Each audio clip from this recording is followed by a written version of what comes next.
straight bleach in your hair, and that would definitely absorb into your body, and that's another way that you could cure COVID.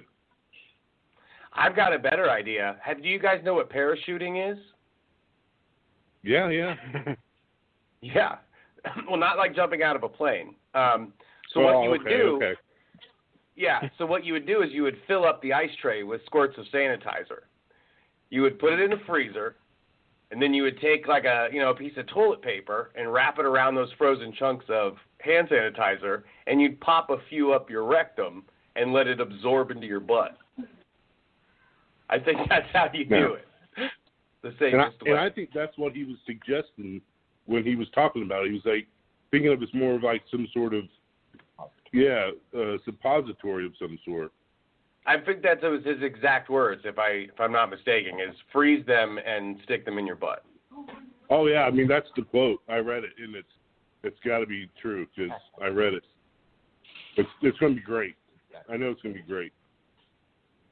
You know what's funny? I mean, all joking aside, and well, I guess not all joking aside, but talking about all this and the things, like, I couldn't help but remember, like, one time, I remember hearing back in the day that the AIDS virus was killed by oxygen, that if somehow AIDS hit the air and hit oxygen, it would die.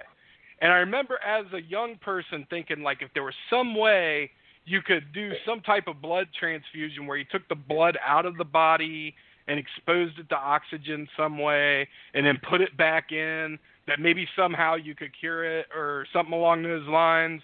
And that's immediately what I thought of when I seen Donald Trump's brain kind of turning, trying to, like, it was like he was thinking in time, but he's not a fucking doctor. And it was almost like he just got done smoking a blunt or something. It was almost like something a high person would think, like, whoa, man, like, if we could just, like, spray your body in the inside with Lysol, man, then it would be like you get better. That's, like, immediately what I thought. It was like, it wasn't all this. Now, people are freaking out, saying that Trump's telling people to do this shit, which I don't think was the case, but people are going to take it and spin it the way that they're going to spin it. But that's they do that to him. Everything he says, dude, every fucking word. They're like, he was fucking around, really. Like, he wasn't. You think you'd have watched him enough to know when he's like just being like he's being funny. But seriously, you don't think the UV rays, like, exposed to the COVID would solve, like, everything? So, like, tanning beds? I think we should all get free tanning packages. That's what's going to happen. Tanning. You know that. He knows how to tan. So all we got to do is put the UV rays on the COVID in their lungs, and we'll have this thing wrapped up in a couple weeks. I mean, I feel like he just wants it to work because it sucks. I mean, if anything works, I'll lick the inside of banana peels for a half hour if it makes it go away, you know? Oh, yeah. He can't wait for this shit to go away. I mean, like... What I'll do is I'll go around and I'll collect random hairs and get them into a ball and swallow them. That'll work. Yeah, it's messed up. I mean... He went into this being able to try to say, oh, the markets are great and unemployment's low and everything. And this shit, unemployment's the highest it's ever been, and the market's kind of, I guess I can't say they've hit the lowest they've ever dropped to, but it was quite a substantial drop, to say the least, as far as my stock market tracking app is concerned. Seems like the only thing up is like Roku and shit. It looks to me like the stock market doesn't have any clue about what's going on for the rest of Americans, because, yeah, it dipped a little bit, but you would never think it would be as high as it is with this kind of unemployment and, you know, companies being closed down. Your gas is the price it was when I was in fucking high school. I mean, that's pretty dramatic, and I don't think the stock market shows it at all. If you look at the numbers, it's down, but that's still the safest investment I know of. Yeah. And it's kind of scary, too, because knowing anything about kind of how the U.S. dollar works, the U.S. dollar is tied to, well, I mean, of course, the U.S. dollar is not tied to anything that's really physical anymore, but more than anything, it seems to follow petroleum in America. And I think it's very interesting when you see that petroleum dropped to, actually negative numbers for the first time ever, that oil barrels was trading under, zero. But that's also, like I said, like the U.S. dollar is usually based upon the petrodollar, at least my understanding of it, and it's kind of scary when you're thinking about the devaluation of the dollar over a long term if the oil market doesn't come back.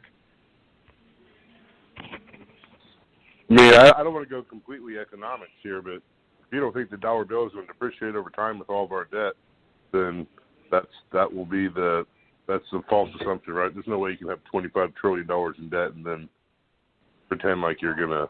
I don't know. There's no way our dollar is worth what it is currently. It's all make-believe money. Yeah, I mean, it's not real anyway. Like what currency really is worth is all subjective. I mean, it is a speculative market, 100%. Well, and it's like, what do we do?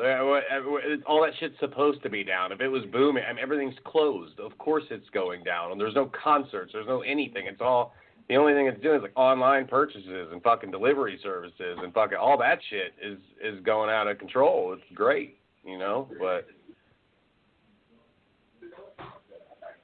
Yeah. I don't know what the solving scenario is. Good, Bo. What I've said from this all along is that,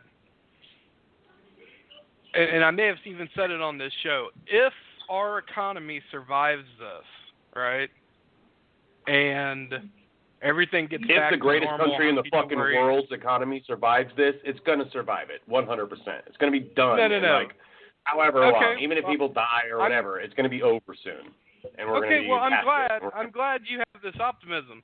I'm just saying that if it does, then my understanding of economics is, and I thought I had a pretty decent understanding and grasp of economics, that I don't know anything about economics if that's the case. Because... No, Bo, you don't. Yeah, pretty much. And this is Steve here, and Steve's a accountant type person. So he's probably there's no way. We've been around for quite a while, Bo, doing pretty well. There's not some virus that's going to wipe out the entire population and ruin the economy forever. It's not how it works anymore. Bo's a Democrat, so that's how he thinks. Bo's a Democrat. Sure. Yeah. That's his favorite thing to say. He tries to get me all riled up with calling me a Democrat when I'm not. But yeah, no, I believe. I believe we should be on the gold standard and everything like that. But I also know if we were on the gold standard right now, that there would be no way we could possibly still be on the gold standard because you have to, in this situation, you kind of just have to create money out of nowhere, or at least that seems to be, what we're doing. We're just creating money out of nowhere and controlling prices in a way that supply and demand didn't even make any sense. Because to be honest, the way I understand economics is when toilet paper was running out on the shelves and stuff, and people couldn't get toilet paper, like the price of toilet paper should have shot through the roof. That's the way supply and demand works. That's the way free market economics works. But it didn't. They were still selling them at the same price. In fact, they were even limiting the amount of toilet paper you could buy at the same price. So my understanding of economics is fucked anyways. Bo, did you notice that napkins and paper towels were sold out also? Exactly. So napkins and paper towels, people are fucking up the sewage system. But, that's not my problem. I'm not a plumber. Yeah, I don't know where to go with that, but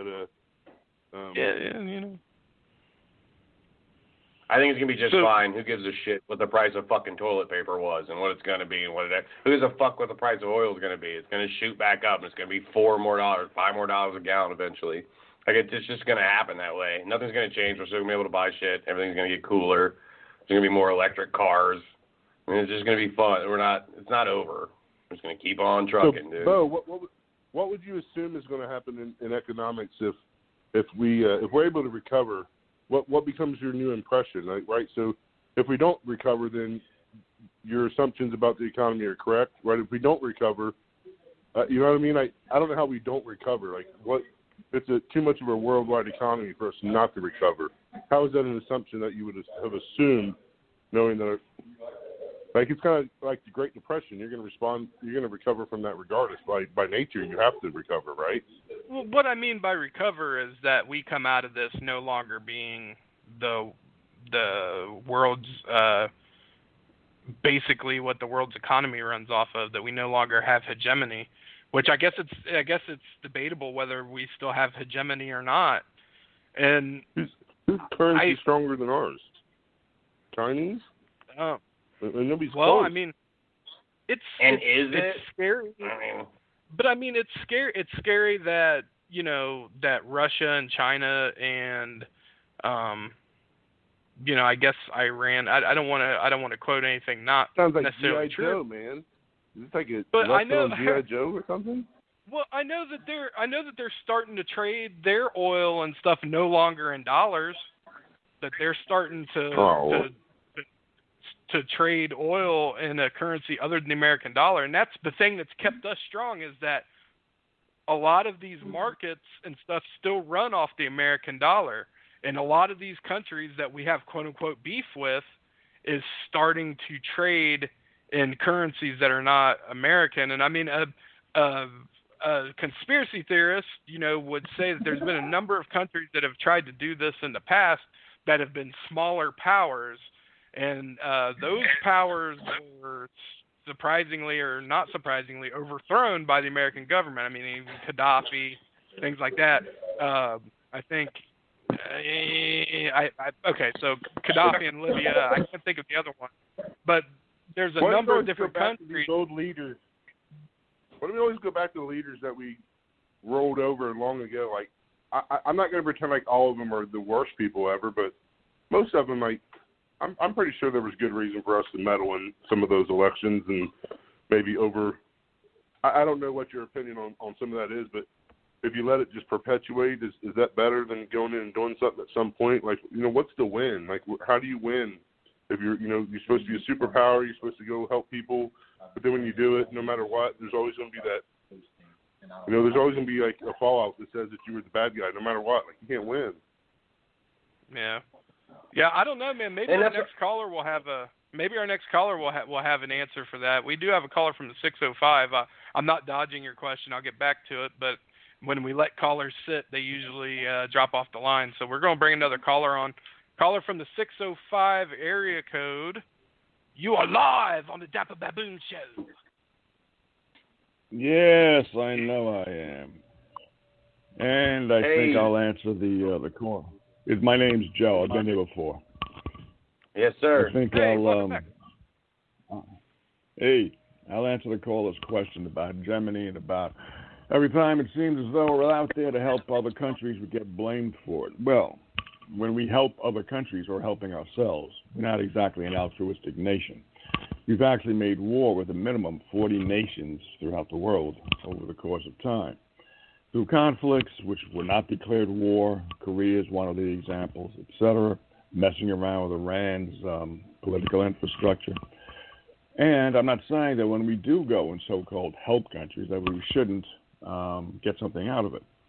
But you have to read The Economic Hitman by John Perkins. He was a former CIA agent, and he was working for that particular department, which was supposed to, quote, unquote, help other countries. And he wrote about how we did it. And we did it by giving loans to countries that couldn't pay us back because of the interest rate. And then some of the strings attached were that the loans were supposed to be for infrastructure within their particular country, but the infrastructure was supposed to be built by American engineers. So the engineers got a cut of the pie, and here's the scary part. If the dictator or the leader of the country didn't want to accept our help, Well, first they would try diplomatic persuasion. If that still didn't work,